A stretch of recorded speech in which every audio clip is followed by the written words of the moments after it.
Bonjour, bonjour, chers amis auditeurs. Good morning, everybody. Nous avons dit tout le monde bienvenue à dans cette émission Ticozea, la bonne nouvelle. Salutations également donc à toute l'équipe de la matinale, que vous soyez donc auditeurs, internautes. Et bien donc nous vous proposons ce temps spécial. Et bien c'est une chronique spirituelle pour tout simplement analyser notre actualité à la lumière des valeurs et des principes donc du Christ. En parlant du Christ, eh bien, aujourd'hui, je vous propose donc de faire un focus sur sa naissance miraculeuse et virginale. Et pour ce faire, eh bien, donc, nous allons laisser la place au pasteur Alexer qui nous en dira plus. Bonjour, pasteur Alexer. Chers amis de toutes parts, bonjour et bienvenue dans votre émission La Bonne Nouvelle. Que Dieu vous bénisse. Nous parlons ce matin sur la naissance miraculeuse et virginale de Jésus-Christ. Alors que nous vivons crise sur crise, face à un avenir de plus en plus sombre, peur et insécurité rythment notre quotidien, il existe partout sous les cieux la célébration d'un événement sans précédent qui s'est produit dans l'histoire de l'espèce humaine. En vérité, mes amis, il s'agit, comme je viens de vous le dire, de la naissance de Jésus-Christ. Événement qui fut si marquant que dès lors, on établit, ou plutôt il fut établi, un calendrier, disons, avant Jésus-Christ et après Jésus-Christ.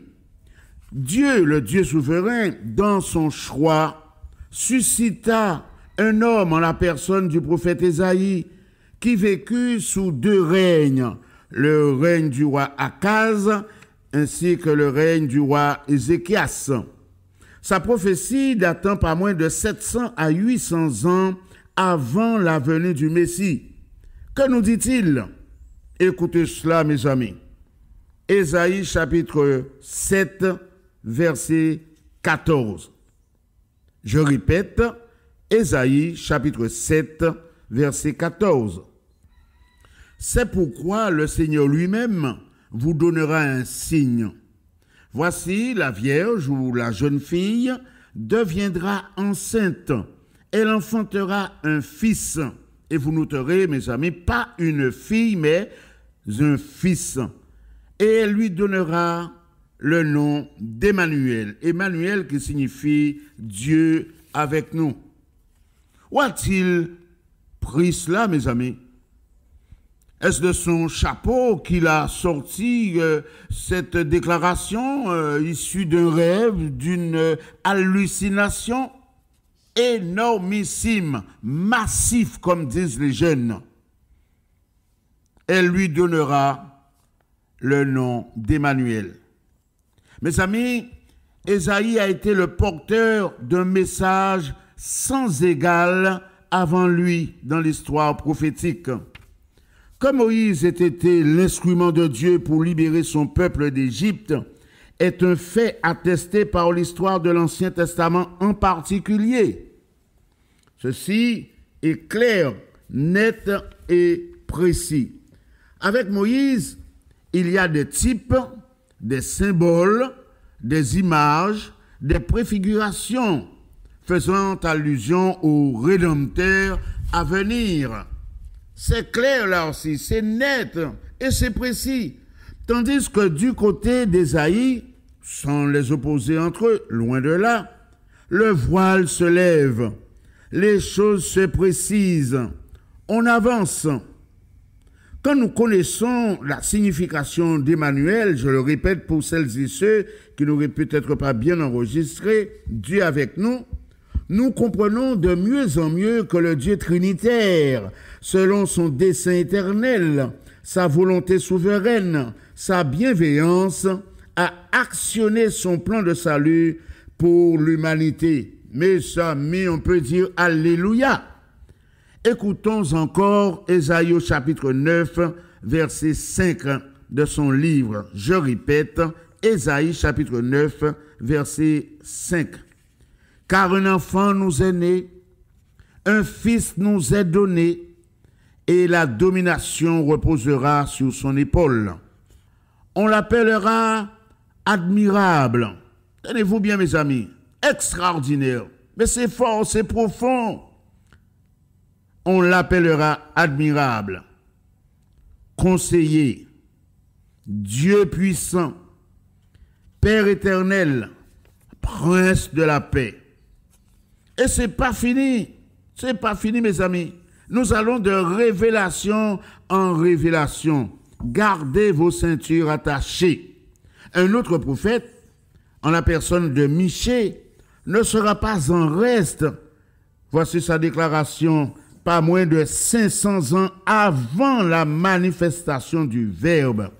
Michée, chapitre 5, verset 1er.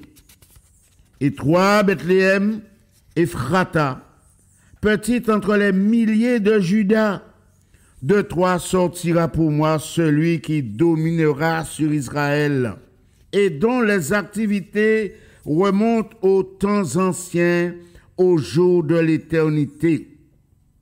Et cette même parole est reprise dans l'évangile de Matthieu chapitre 2, verset 6.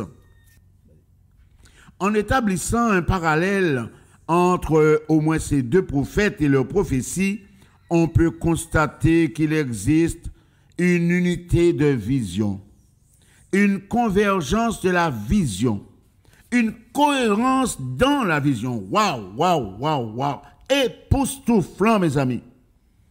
À travers ce passage de Michée chapitre 5, verset 1er, la préexistence éternelle de Jésus-Christ saute aux yeux. C'est dire à quel point la prophétie biblique, c'est du sérieux et pas du blabla, mes amis. Nous souhaitons que Dieu vous parle. La naissance virginale et miraculeuse de Jésus-Christ est un fait biblique, attesté, confirmé, révélé. Et c'est pourquoi dans le monde entier, il y a célébration par-ci, célébration par-là, parce que les uns et les autres se souviennent et nous nous souvenons que ce jour-là, le Dieu créateur, le Dieu trinitaire est descendu jusqu'à notre niveau. Et c'est pourquoi je vais prier maintenant afin que Dieu touche vos cœurs. Notre Dieu, notre Père. Merci pour cette occasion extraordinaire que tu nous donnes. Sur ces ondes, Seigneur, pour que ta parole soit diffusée. Nous te bénissons pour cet organe qu'est RCI, la radio du Christ international, que tu bénis, Seigneur, parce que RCI est un véhicule qui fait passer ton message à des milliers d'âmes ici et là. Et merci parce que en ce jour, en ce premier jour, tu bénis notre pays, tu bénis les cœurs qui sont à l'écoute. Tu nous visites. Aussi, notre Dieu, notre Père, comment ne pas avoir de la reconnaissance pour ton œuvre merveilleuse que tu as accomplie dans le Verbe qui s'est fait chair et qui a habité parmi nous plein de grâce et de vérité. Aussi, notre Dieu, notre Père, celles et ceux qui sont dans une situation inconfortable sur le plan santé ou sur d'autres plans, tu vas toucher leur cœur. Et tu vas réveiller également les consciences endormies pour que ce ne soit pas seulement Noël, ça au moins des mois qui barrent, mais pour que nous puissions prendre la mesure de la grâce de Dieu, de son amour, de son attention, de son affection.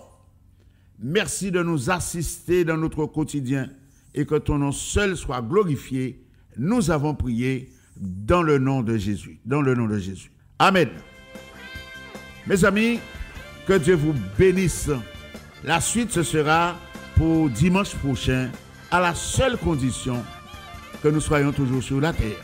Veuillez toutefois noter nos coordonnées au 05 90 82 73 31. 82 73 31. Que Dieu vous bénisse. À bientôt.